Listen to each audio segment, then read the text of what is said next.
Listen, in this heavy and transformative times that we live in right now, I carry a handful of truths and to stay strong. And one of them is I think about the women in our world who were never given a choice, who never had a platform, who never got to speak.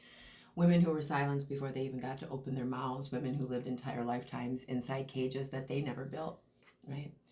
I think about my mother, pregnant with me at 17, forced into marriage to my father because that's what the patriarchy demanded. That's what grandpa demanded.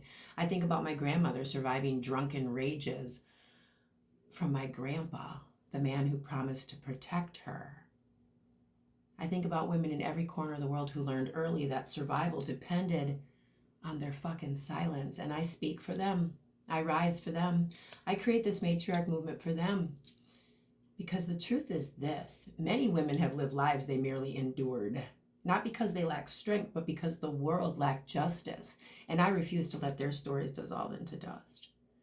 Every step I take, every verse I spit, every book I write, every teaching I share is a salute to the women who never got the chance to thrive, but held the line anyway.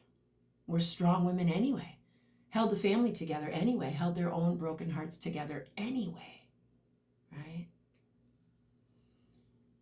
Psychology teaches me that trauma often passes from generation to generation, not because it wants to, but because silence carries it. And anthropology taught me that for thousands of years before the rise of patriarchal conquest, cultures honored the feminine. The mother was center, the feminine ruled. Her intuition, her leadership, her ability to create, heal, and transform. Once upon a time, God was a woman, not metaphorically, but literally.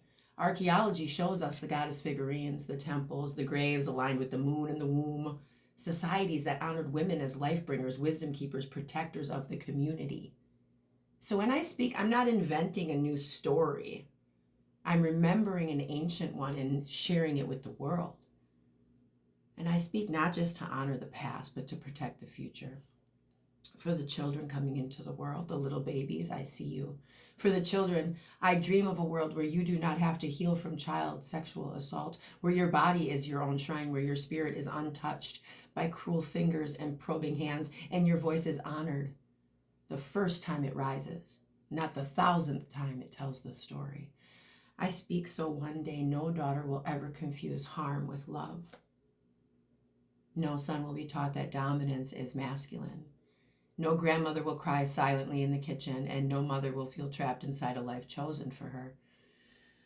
And no little girl will ever be told to shrink herself so someone else can feel better. No.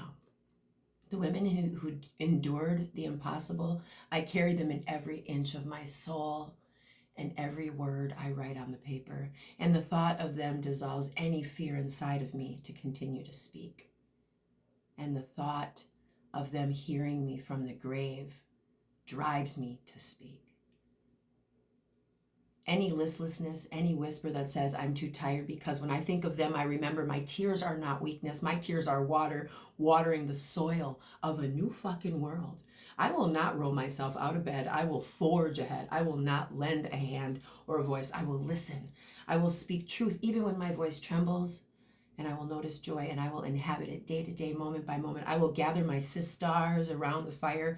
I will mine the silver linings like gold buried beneath ancestral soil in every bar I write, because in my face, I see the face of so many women. In my voice, I hear my mother. And I want to speak now to every woman around the world, the ones who cannot speak for yourselves, the ones who are scared, ashamed, fearful, to the woman in Iran cutting their hair for freedom, to the woman in Afghanistan barred from school, to the women in America fighting for bodily autonomy, to the girls forced into marriages they never chose, to the survivors silenced by shame and by courts and culture, to the women whose husbands drink until the devil steps into their bodies, and to the daughters whose voices were stolen before they learned the alphabet, to the mothers who stayed alive only through the sheer fucking power of love and grit. I see you. I rise for you. To create this movement for you, my initials, ME, the matriarch emerges. Carl Jung said there is no coming to consciousness without pain, but the goddess responds, there's no slaying unconsciousness when women rise together. Trauma is not your identity, right? Pain is not your destiny, and healing is not a luxury, okay? It's your birthright. You owe it to yourself to heal. Every time one of us speaks the truth and we break the chains for 7 generations behind us, the next 7 generations ahead of us are that much better. In the beginning, the world was matriarchal, not perfect, but fucking balanced. Women were trusted. Women were honored. Women led the ceremonies, taught the children, tended to the wisdom. When patriarchal cultures rose, they didn't just take power, they rewrote history, her story. They erased the goddesses and buried the bones of women who dared to know too much and set us on fire. They burned women for our power. Let that sink into your fucking bones.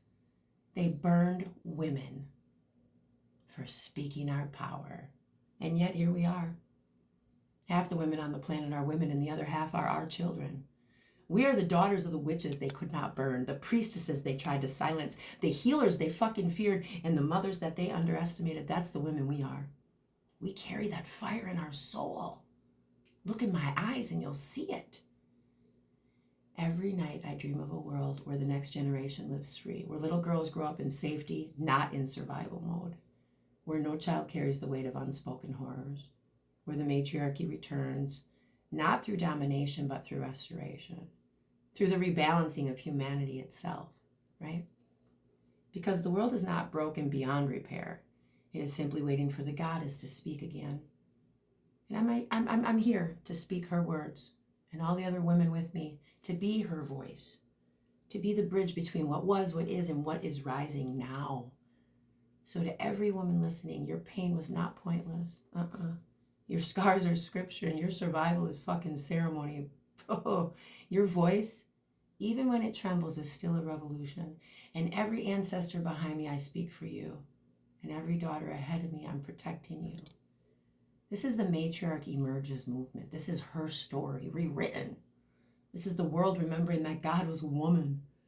And she's returning. I'm Spryte the Emcee. I speak, I rise, I remember, I create for all the women who could not, for all the daughters who will never have to.